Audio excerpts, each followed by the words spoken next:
Are you wondering how much real estate agents should make their first year, second year, third year, how much they actually make? If you are considering this career or you are new to this career, or even if you've been in this career as a real estate agent for 5, even 10 years plus, and you're wondering, hey, I haven't hit the numbers that I thought I would. Actually, this business is a lot more challenging than I thought it would be. This video is for you because what I'm gonna be doing in this video, I'm gonna share with you what I made in my first 2 years so you can understand fully what this business is actually all about and what is behind the scenes. And trust me, I was working really hard. I was doing everything. So I'm gonna share with you the real numbers of what I was making. And on top of that, I'm gonna share with you my personal journey of how I ended up kind of moving beyond that and some of the lessons I've learned so you don't have to make the same mistake that I did as a real estate agent when I was diving into this career. So without further ado, what did I actually make my first year in real estate? And I got it written down right here in front of me. I went through my old T4s to find this number. I knew it off the top of my head.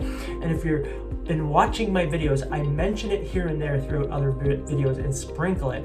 But the number that I made in my very first year was $4,587.50. That's how much I made my first year in real estate.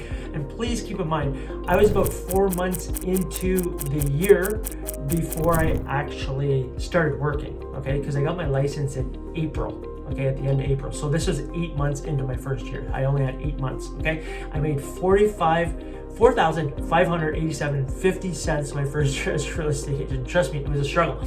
And I pursued into the next year going, oh my gosh, this is crazy. But what I did in the second year is $30,370, okay? So that's a substantial increase from basically 4,500 up to, it's almost 7 times, okay? So things shifted a little bit in my second year, and then from there, it just continued to grow. So if you're wondering what it's like to be a real estate agent, well, I guess my personal journey, when I first got into this business, I joined a team. And the reason why I joined a team, because I thought it would help me understand this business better, because I was new to real estate and I knew absolutely nothing. Yes, you go and write the test, and yes, you understand from a book perspective, but actually reading something from a book and experiencing in real life is completely different, okay? So once you actually get out there, you go, how do I get clients? And I was quite shocked because I came from another career and I was like, I'll just outwork all these other real estate agents. And guess what? It wasn't like that at all, okay? You have to work smarter in this business, I realized, and you have to build relationships. And in my last career, I did not really have to build relationships as much. But in this one, it's very heavily on building relationships. So I realized that very quickly when I was like, where's everybody that wants to sell your houses? I'm ready to go. And then nobody was there. It was like cricket. So yes, I did join a team. However, I learned very quickly that it wasn't worth actually being on a team because the amount of volume that I have to do on a team compared to what I could do by myself was substantial. And I shot another video about this too. That's somewhere on this channel as well if you want to check that one out. It wasn't worth my time to be on a team. And once I spent a couple of months, 4 months on a team, I kind of understand the ins and outs of the business enough to go and do this on my own. So that's what I did. I ended up venturing on my own and I made $4,587.50. I actually did like half a deal, okay? So I had somebody come to me, they wanted to list their house. However, I was not confident in myself. I was working by myself at this point in time, so I brought somebody else on. We split the deal, and yes, that's what I ended up taking home. That was on my T4, which is crazy. And some of the biggest lessons that I learned through this path was, I wish I would have really reached out to a mentor earlier. Okay, so going through this journey, I tried to do it all by myself. I was like, I can figure it out, I can do it on my own, I can do research. And yes, I had joined a team, but I was still kind of in that ego state, I guess I could say, saying, I can figure this out, I'm gonna push my way through this. And also, anybody that I talked to, I listened to them, and I should have asked them what kind of volume they were doing, okay? Because there's a difference. You want to be modeling people that have already done what you would like to do. And I was listening to everybody, and I was chasing leads all over the place. And honestly, I was feeling burnt out. I was frustrated. I was like, I'm trying door knocking, cold calling, open houses, networking, joining committees. I was doing all these things and it felt so out of alignment with me. And I realized I gotta start doing things that are in alignment with who I am. What am I all about? Because then I can find joy in this career as well. So one of the first things that I would have did on my personal journey is sought out a mentor. And I did this eventually after my first year, and I realized, holy smokes, this is not going very well. I did go into the office I was working for Keller Williams at the time. Went in the office, I said, hey, who are the 5 top producing people in this office? The manager of the office gave me 5 names. I reached out to all 5. 2 got back to me. I sat with coffee and 2, and 1 became my mentor, and it shifted everything. That's why the next following year, yes, I 7 times my business. I went to $30,370. Yes, still not a lot of money. However, I did do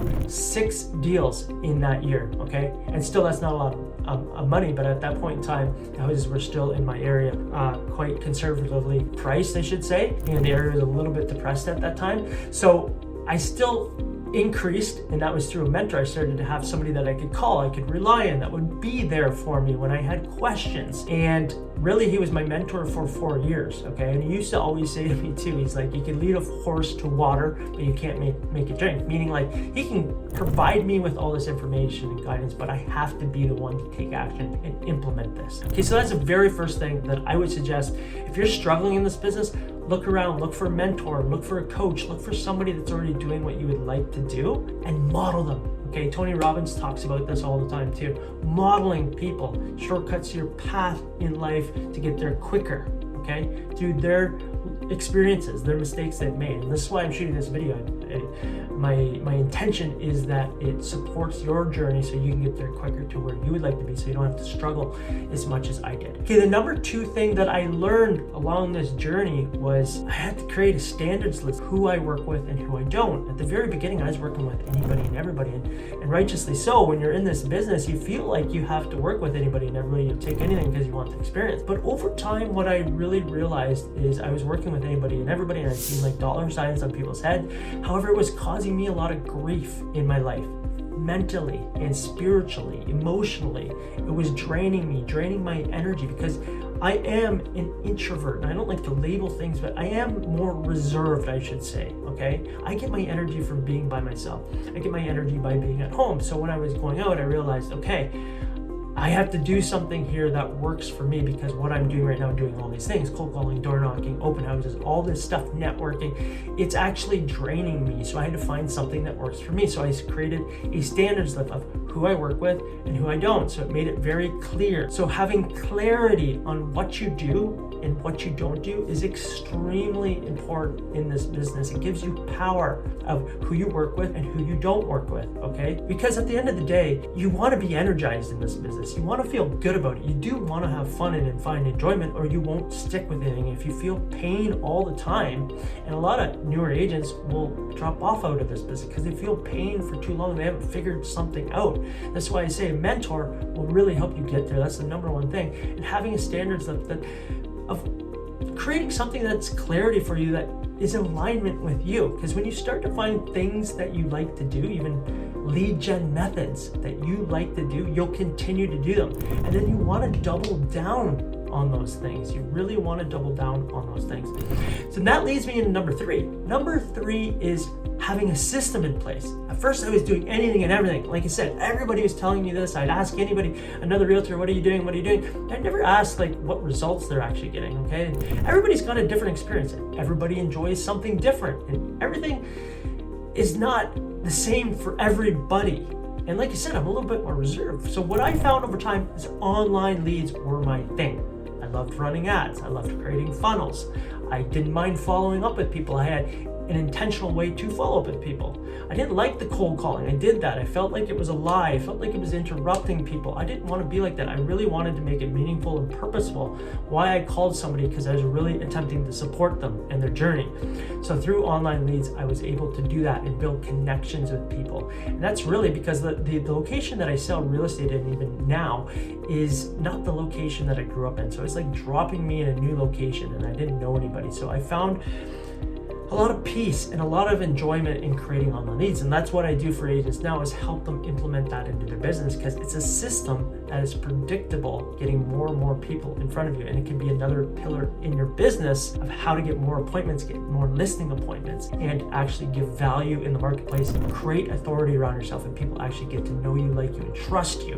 Okay, so implementing systems, what's working for you? Find something that's working. Like I said, I tried all these things and I was just like, this doesn't work, that doesn't work, I'm spending this much time here. And then you evaluate over time, like, where did I get my leads from this year? Where did I get my leads from last year? And you start to see these trends of tracking the numbers and tracking where people are coming from, to go, that is working and that's not working. And then I would say double down on what is working for you, or triple down on what is working for you. Like I said, online leads work for me. I like running Facebook ads, and I learned to be on camera just like this, talking on this video. It wasn't natural for me at the beginning. It still feels awkward talking into a camera.